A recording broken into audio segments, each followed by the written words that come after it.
반갑습니다. 김영문의 장자미학 편력기 그 18번째 시간입니다. 오늘 이 시간에는 장자가 말한 운장동유, 즉 운장이 동쪽에서 노는 까닭에 대한 의미 규명을 한번 해보겠습니다. 장자 제1장에는 이른바 소요유에 관한 우화가 실려 있었죠.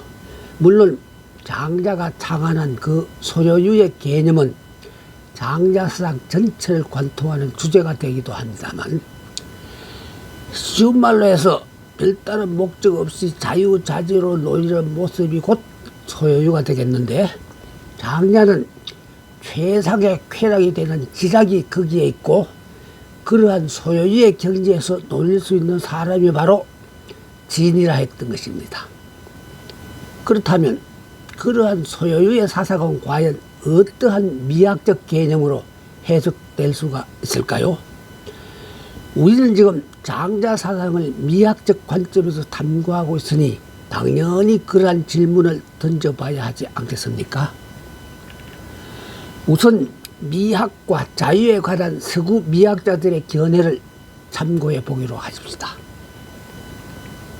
칸트 철학의 기반을 두고 문화적 가치에 대한 해석과 분석으로 유명한 독일의 유태계 철학자 카시르는 그가 저술한 예술 철학의 경험에서 예술이란 자유에 대한 표명이며 자유에 대한 확인이다 하는 정의를 내리면서 예술은 유한한 세계의 암흑과 불가해 중에서의 해방이기 때문에 우리에게 다른 방법이 도달할 수 없는 내면적 자유를 주는 것이다 하는 서술을 남겼습니다. 그리고 이전에도 소개한 적이 있는 립스 또한 미적 감정이란 자유에 대한 쾌감이다 하는 정의를 내리면서 이른바 감정이입설을 이를테면 미적 체험을 심리학적 원리에 의해 설명하면서 다음과 같은 해설을 더하기도 했습니다. 타인의 희로 애락 내지 자연이나 미술품의 아름다움 따위는 논리적으로 그 이유를 확인한 이후에 비로소 이해되는 것이 아니라 직접적으로 감득할 수 있는 것이기에 외적 대상에 직면했을 때 사람들은 자기가 체험한 미적 감정을 그 대상에 이입하여 자기의 감정과 그 대상과의 융합을 의식하게 된다. 예를 들면 이렇습니다. 꽃이 아름답게 느껴지는 까닭은 우리가 꽃에 관한 쾌감을 갖고 있기 때문에 마치 꽃이 쾌감이라는 성질을 가지고 있는 것처럼 느껴진다는 뜻이 되는 것입니다. 존재와 시간, 기초적 본질 등의 저서를 남긴 독일의 현대 철학자 하이데거 또한 심정이 자유로우면 자유로울수록 더욱더 미적 향수를 얻을 수 있는 법이다 하는 말을 남겼습니다.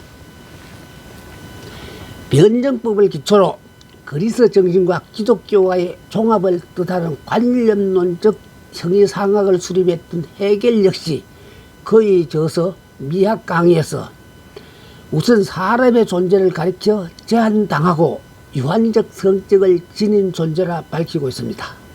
그리고 사람은 불안한 고통의 상태에 놓여질 때 언제나 모순에 빠지는데 아름다울 미나 예술은 그 압박과 위기 속에서 사람의 생명력을 회복하도록 하며 주체의 자유의 희구를 하는 것이어서 예술은 몹시 중요한 것이다 하고 말했습니다. 그는 정신현상학에서도 인류 정신세계 최고 단계를 절대 정신왕국이라 칠하며 예술은 그 왕국 가운데 그 위치를 보유하는 것이다 하고 말했습니다. 장자는 대동난의 그 시대에 사람들이 피할 수 없는 질곡이나 거꾸로 매달린 것 같은 고통 속에서 추구하는 자유, 해방을 천상이나 미래 또는 어떤 종교적 힘에 의해서가 아니라 자신의 마음에서 찾을 수가 있다고 보았습니다. 그러한 마음의 작용이나 마음의 상태를 장자는 곧 정신이라 칭했던 것입니다. 정신이란 말의 개념 또한 그때 비로소 정립되었다는 사실을 이전에 밝힌 바가 있었습니다만 따라서 자유해방의 이런 정신이 곧 도를 찾게 되는 문도이자 도를 체험하는 체도가 된다고 했습니다. 17세기 중국의 위대한 사상가 습습 또한 거의 미학 체계론에 해당되는 언덕원 걸기시의 원시에서 이른바 재담 실력설로 예술 창조력에 관한 이론을 다음과 같이 전개했는데 그 속에서도 자유의 개념이 들어 있었습니다. 물론 그 역시 우주 만물의 본체를 기운기로 보았습니다. 담력이 없으면 필묵이 위축된다. 담력이 뜻을 굽힌다면 재능이 무엇을 통해 발휘될 수 있겠는가? 오직 담력만이 재능을 생기도록 할 수가 있다. 그러나 재능을 하늘에서 받는 것으로만 안다면 어찌 담력에서 확충된다는 것을 알 수가 있겠는가? 원시 4편. 여기에서 말하는 담력이 곧 예술가의 자유로운 창조적 용기에 해당된다고 보십시다.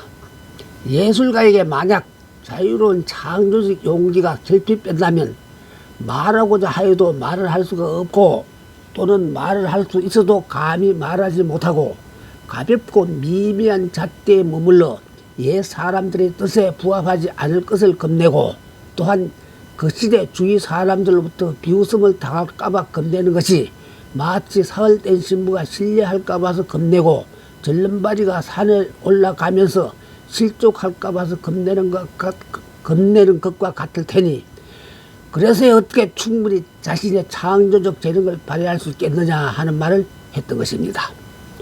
모론지기 예술가는 탐험가적 용기와 결단력을 지어야 한다는 뜻으로 해석될 수도 있겠습니다.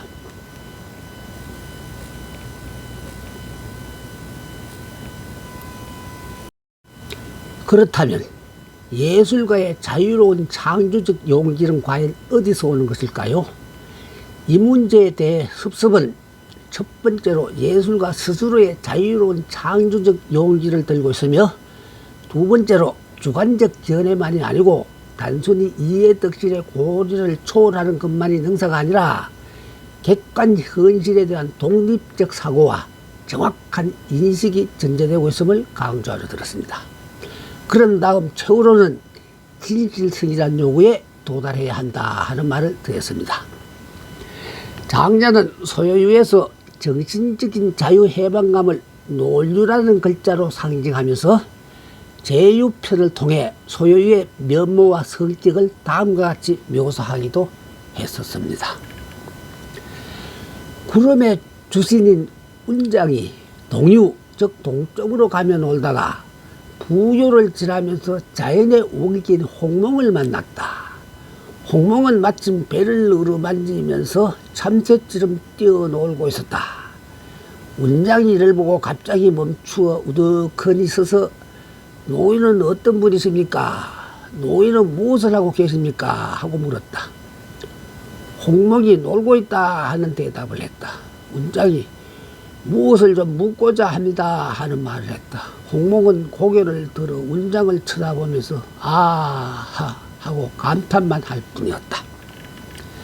운장이 천기 즉 하늘의 길은 불하고 지기 즉 땅의 길은 막혔으며 풍, 한, 서, 섭, 조, 화의 6기가 조화를 이뤘고 춘, 하, 추동 4개가 절조를 이뤘습니다.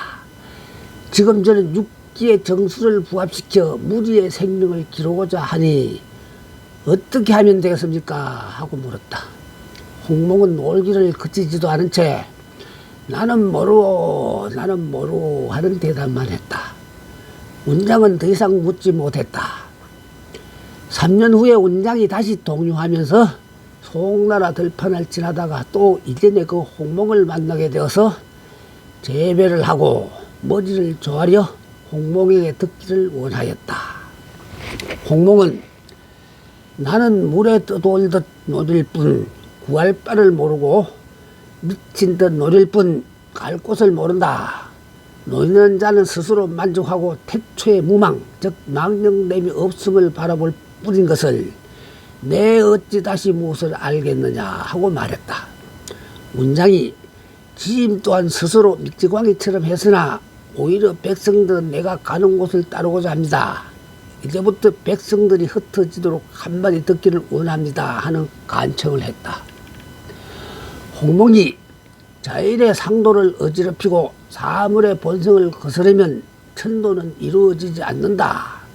짐승이 무리를 흩어지게 하고 새들이 모두 밤중에 울게 한다면 재앙이 초목에 미치고 나아가 벌레들까지 미칠 것이다.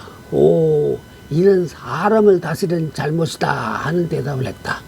원장이 그러면 나는 어떻게 해야 합니까? 하고 물었다. 홍몽이 하하하 딱하기도 하구려.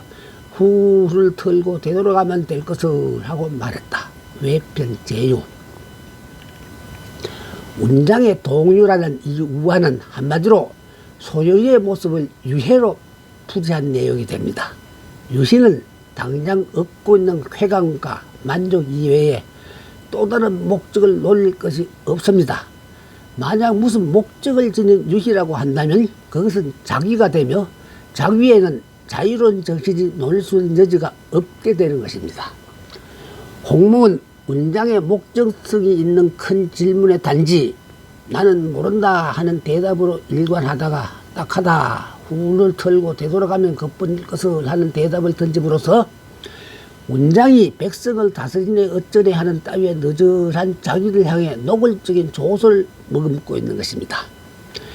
노리란 의미의 논리에 능한 사람이란 실은 예술 정신을 구현하는 사람이 되며 예술가가 되어 있는 사람이라 볼 수가 있겠습니다. 1933년 라이덴 대학에서 요한 호이징가는 학장 취임 강연회에서 문화에 있어서 유희와 진지함의 경계에 대하여를 주제로 잡았습니다. 그는 유희와 인간이란 저작물을 통해 문명의 발전 과정에서의 유희의 역할과 중요성을 증명하려는 공적을 남기기도 했는데 유희, 즉 놀이에 대해서 그가 내린 정의는 다음과 같았습니다. 그러므로 형식이라는 각도에서 보면 놀이는 허구적인 것으로서 일상생활 밖에 있음에도 불구하고 놀이하는 자를 완전히 사로잡을 수 있는 자유로운 행위로 간단하게 정의할 수가 있다.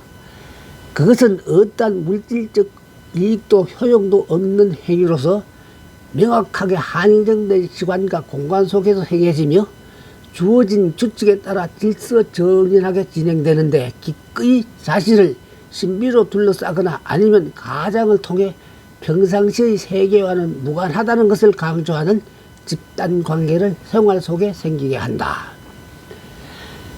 물론 장자가 개진한 소요유에서의 유해는 형이사학적 의미에 가깝고 방금 말한 호이징가가 정의한 놀이는 구체적 인간 생활 속의 놀이가 되므로 그 개념이 일치할 수는 없는 일이 되겠지만 그 본질은 별로 차이가 나지 않는다고 봅니다. 현대 프랑스의 사상가로 신화와 인간, 인간의 성스러움 등의 저서를 남긴 로제 카이와는 놀이와 인간이라는 그 저서 속에서 놀이의 본질을 첫째, 자유로운 활동, 둘째, 확정이 되어 있지 않은 활동, 셋째, 비생산적 활동, 넷째, 허구적인 활동 등으로 규명했습니다. 장자는 놀이의 개념을 무의이며 구하는 바를 알지 못하는 부지소구이며 가는 곳을 알지 못하는 부지소항이라 했으니 로제 카이와가 말한 놀이의 본질과 거의 상통할 수 있는 것이 되었습니다.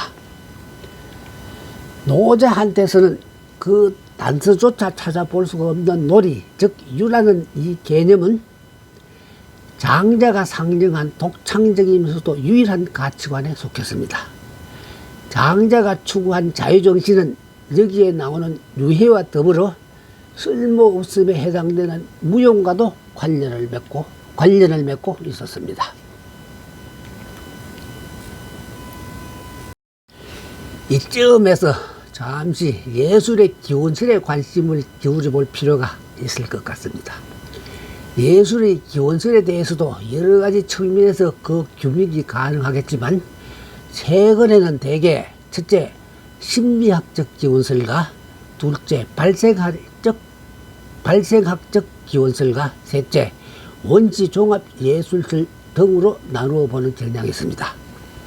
첫째 창작 심리, 즉 예술적 충동을 중심으로 예술의 발생을 고찰하는 심리학적 기원설에는 다시 모방된 것에 희열을 느끼는 것도 인간의 본능이라며 아리스토텔레스가 주장했던 모방 본능설과 노동에 비할 때 예술은 유해라고 칸트와 실러 등이 제창했던 유희 본능설과 인간도 짐승들처럼 상대를 유혹하고자 하는 본능이 있다고 보는 진화론의 주창자 찰스 다윈 등의 흡인 본능설 등으로 나눠지기도 합니다.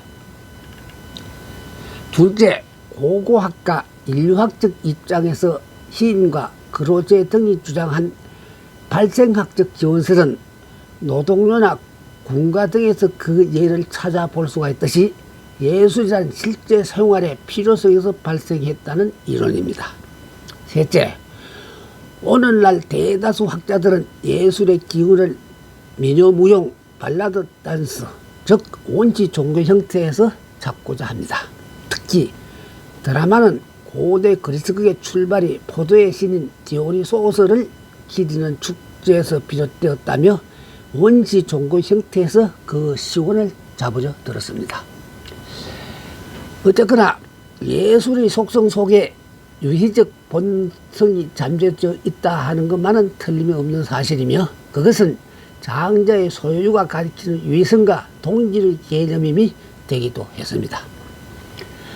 어느 학자는 만약 인간의 상상력이 창조하는 힘, 인격화하는 힘, 순감각적인 형상을 생산하는 힘이라는 세 가지를 지녔다면 인간의 유해활동은 적어도 창조하는 힘과 인격화하는 힘은 지녔다고 말하기도 했습니다. 달리 말하면 소유란 도의 경지에서 논임이 되는 것입니다. 이전 시간에 잠시 언급되기도 했는데 동양 문화는 처음부터 무신론의 사상 체계에서 출발했던 것입니다. 따라서 유일신 사상 체계 위에서 발전해온 서양 문화의 음숙성이나 진지성 등에 비할 때 동양의 문화는 장자의 소유 정신에 나타나 있는 유형의 놀이성이 보다 강하다고 볼 수도 있을 것입니다. 중국의 연극이 당나라 현종왕 때 궁중의 광대놀이에서 비롯되었다는 사실을 참조해 봐도 그러한 결론을 쉽게 얻을 수가 있고 우리나라의 탈춤 놀이극을 지켜보아도 놀이가 기본 정신에 속했습니다. 그러니까 서양 연극이 극작가 중심의 진지한 문학성을 바탕으로 삼았다면 동양의 연극은 배우 중심의 현장 유해성을 보다 중시했던 것입니다. 마당놀이극에서 광대들이 극본이란 텍스트에서 벗어나 제 아무리 질펀한 애드리브를 나열할지라도 관객을 즐겁게 웃기거나 울리기만 한다면 그것으로 좋다 하는 사인을 받을 수 있는 까닭도 거기에 있었던 것입니다. 출연 배우가 단 한마디 대사도 함부로 변조하거나 놓칠 수가 없다 하는 사실주의 연극과 마당놀이극을 비교해 보면 좋을 것 같단 말도 덧붙이고 싶습니다만 시청해 주셔서 감사합니다. 다음 이 시간에는 무소가용, 즉 물고기가 즐거워하든가 하는 말의 주제를 파악해 보기로 하겠습니다.